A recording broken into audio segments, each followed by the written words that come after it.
Hello, thank you for joining me today on Pink Ribbon Roller Coaster. Today I am joined with my friend Jamie Vaughn. Jamie is a breast cancer survivor, a former educator, and a nonprofit founder. She is dedicated to helping people feel informed, supported, and empowered during one of life's most vulnerable moments. She is the founder of Test Those Breasts. She is also a board member and partner with We Are the Others, where she focuses on real time, human centered support, community care, and advocacy for women's health. So, welcome, Jamie. Well, thank you so much. It's really great to see you. Thank you for having me on. Yes, well, thank you for joining us. Let's start out. Do you mind sharing your breast cancer story with us and how that experience really helped to shape the person and the advocate that you are today? Yeah, well, no, I don't mind. I have shared my story quite a few times, and every time I tell it, I just kind of feel a lot more, I don't know, knowledgeable and really motivated to help other people because I just look back at what I went through, and it's quite a story. I was a teacher. I was a social studies teacher and English teacher, mostly social studies for about 20 plus years. And I had retired in 2022, and I had a really great retirement party. And 2 days prior to that, I scheduled my mammogram. And within 1 week of my party, I found out I was stage two, and I had HER2 positive, ERPR negative. And so I spent the first year of my retirement dealing with that, which was completely different than what my husband and I had thought we were going to do. I had originally wanted to go into retirement with another podcast called Be That Teacher. And I was going to support pre service and struggling teachers. And I have 10 episodes out on that, but that kind of all went to the wayside. Um, with my diagnosis. And so I went through chemotherapy, and I had a double mastectomy and reconstruction in New Orleans at the Center for Restorative Breast Surgery. I did the deep flap surgery, which I never even knew existed until I got breast cancer. And there were so many things I didn't know. And so, yeah, that's pretty much how it happened. And my whole life just sort of did an about turn. Wow, and that's definitely was not in your plans for your life and your retirement. Not at all, but at the same time, I had known people who had had breast cancer. I've always been very, very diligent with my breast health just because in my 40s, I knew that I had dense breast tissue, and I knew that I needed to have mammograms and an ultrasound each time because of that dense breast tissue. So I was learning a little bit about that along the way. And I had two lumpectomies in the past that were benign, but I always just really took care of my breast health. And I'd known people who had breast cancer. And I remember one of my friends who told me that her doctor told her that it's not a matter of if you're going to get breast cancer, it's a matter of when. And that really stuck with me all the way. I mean, I still think about that, what she said. And I'm like, okay, well, it makes kind of sense. We have 1 in 8 women getting breast cancer in the United States. And the older we live, the more More chance we're probably going to get a cancer anyway. right. And so, in a way, it didn't surprise me. But of course, it really threw me for a loop at the same time.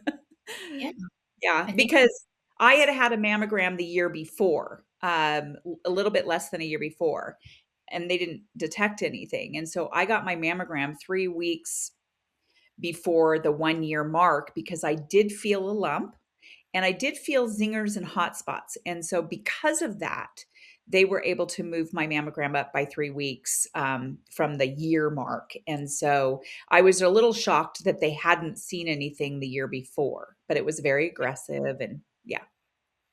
wow.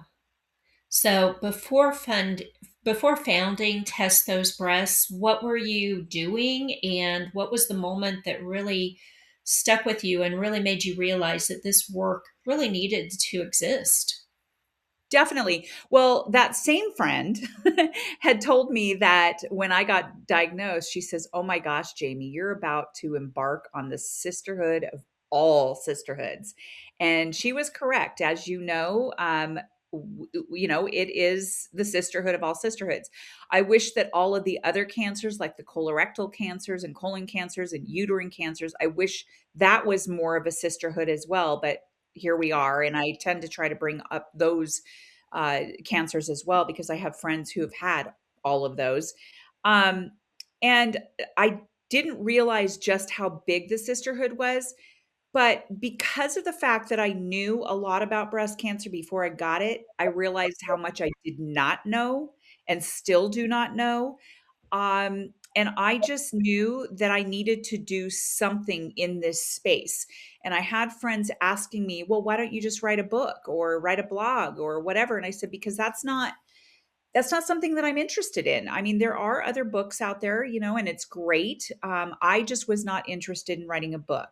But what I did know is that I knew how to talk to people, I knew how to connect people, and I knew how to have conversations on podcasts. So I would say that it was about February after my first couple of surgeries that I had. I was in a pretty deep, dark space. We don't realize, many people don't realize that once your treatments are finished, it's not over. When we get into our survivorship, there's so much more to our healing. And I realized how depressed I was. I was like, okay, I retired. I got breast cancer. I went through all the things. Now what? Like, what am I even going to do with my life? And so I felt very insignificant.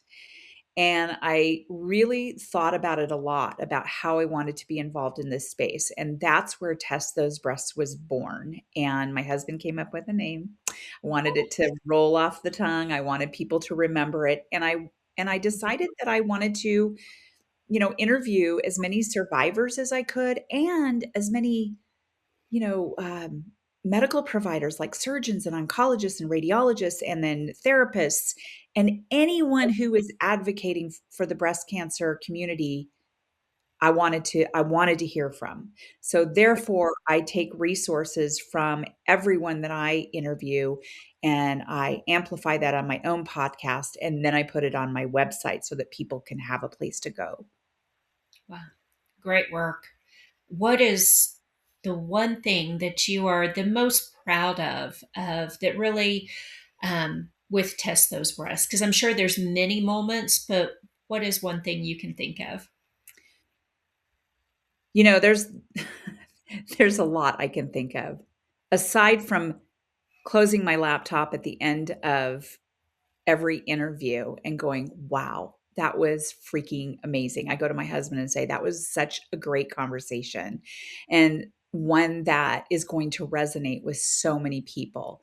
I love when I get messages from random people that I don't even know from other states Wow. sending me messages and saying, Jamie, and I'm not a huge podcast. Like I'm still growing. I mean, but when I get these messages and they say, Jamie, I found Tesla's breasts, I was Googling information.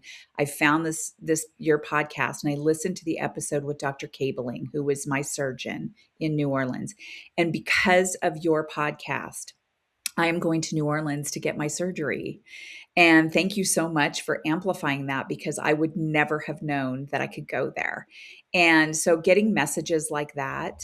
And now I just released episode 104. And we know that when people start a podcast, we know that if they do not make it past episode 5, they're probably not going to necessarily make it.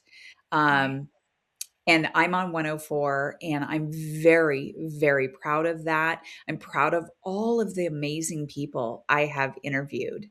It has just opened my world up and my heart up, and it's just a great feeling.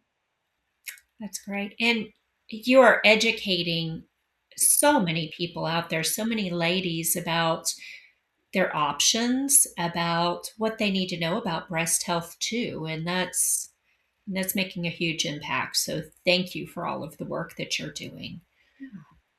What would you say? What's one thing, if you can think of something that about breast cancer that you still feel is misunderstood?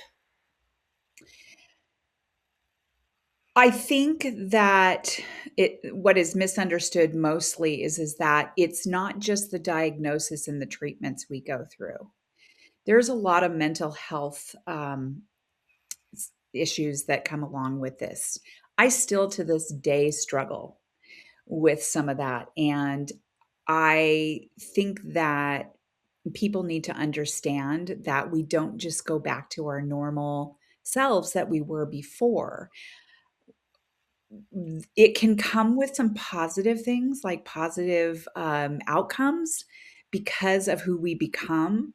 But at the same time, I do believe that medical providers and friends and family members, and even as survivors ourselves, we need to understand that it's okay to still grieve and mourn and, kind of our life that it was before. I mean, for me, my body was essentially chopped up, my breasts were my favorite parts of my body, Right. honestly. And so the thought of having those amputated was really, really hard for me. I'm okay now, but there are times when I do struggle. And I think that people need to understand that we do go through that. It's a lot of trauma and it's It really, understandable. yeah, I think a lot of people, a lot of ladies don't give themselves the grace and don't understand that it is a PTSD triggering event. So, Yeah, we're kind of pressured to be strong. yeah, Well, first of all, we are strong because we just went through that. I mean, there's nothing wrong with still grieving and crying and feeling all the feels and still understanding that we are strong people. And you're right. I hear people say all the time. I just met with a friend of mine who was just diagnosed. And she's like, well, I didn't want to worry everybody. And I'm being strong. I'm just going to get through this and everything's going to be okay. And I'm not going to be a downer and all of that stuff. And I said, you know what? I said, you get to feel all of the feels. yeah, And no one gets to tell you or gaslight you and tell you that you are a downer or even yourself telling yourself that. You don't get to do that. You get to be who you are and you get to grieve what's happening because it's a big deal. It's a big deal. you're so right on that. And I think as women, we try to keep on carrying on and be strong for everybody around us. But Yeah. you make a good point. So, if you had one piece of advice that you could share that you wish you had heard at the beginning of your breast cancer diagnosis that you would like to share with others, what would that be? Well, I know that I always paid attention to my body. I Mhm. was very, um, really in tune with my body. Right. But I also had felt a lump the months before. And I wish I would have even told myself, get your butt into the doctor and get that checked. That being said, I really encourage people who've been diagnosed to learn as quickly as possible that this is your body and you get to advocate for yourself. I had, even though I'm a strong person and I speak up for myself, I had a hard time speaking up to my medical providers out of fear that I was being overreactive, ridiculous. I should listen to my medical providers, which we should, Right. absolutely. But we also need to listen to our intuition Mhm. And if we feel that something is not right, you need to be able to say it. And you need to be able to understand that you get to go and get second opinions if you want to. I ended up finally realizing that, and I was able to get a second opinion about my breast surgery. They did not have the type of surgery that I decided that I wanted in our area. So I had to speak up, go get a second opinion, and then I ended up going with what felt right for my body. And so, even though I was strong, I spoke up for myself in a lot of situations in my life. I had to put my foot down and Mhm. speak up for myself, not just to my medical providers, but to my own husband, because Wow. he was fighting me on not getting surgery here in our area and going out of town to do it because he wasn't understanding, nor was he even trying to understand. So finally, one day I told him, I said, I love you. I want your support, but you need to understand that this is my body, mine, not yours. This is not your decision. I do want your support, but this is my body. And when I said that, and I shook, when you speak up like that, you shake Yeah, because it's scary. it is. But when I said that, he did sort of an about face and he started researching on what I was doing. And he will tell you to this day that going to New Orleans and doing the surgery that I did was the best thing we could have done. But I had to fight him on that. And I want patients to know that it is okay to go with your intuition, to go with your body, and you are wise. You are smart, and reach out to the resources like Test Those Breasts or, you know, Pink Ribbon Roller Coaster, wherever you can get the resources that you can and the knowledge to be able to speak up for yourself. Yeah. And you did the research and really you had the knowledge to be able to speak up for yourself, to advocate for yourself. And, knowledge is power. Yeah, I found out about the surgery, the type of surgery that I had, the flap surgery. I had the deep flap surgery. I found out about that from three totally different friends of mine when I was diagnosed. And they connected me to these people who did that. And I had long conversations with them about it. So I did a lot of research and knew exactly that what I did not want and what I did want. So, yeah. That's great. Well, I really appreciate you, Jamie, taking the time to talk with us and share your story and everything that you're doing with Test Those Breasts. It's amazing. And thank you so much for joining us today. Thank you, Uh, Jennifer. you're welcome. And thank you, everybody, for joining us again on Pink Ribbon Roller Coaster. We look forward to seeing you next time.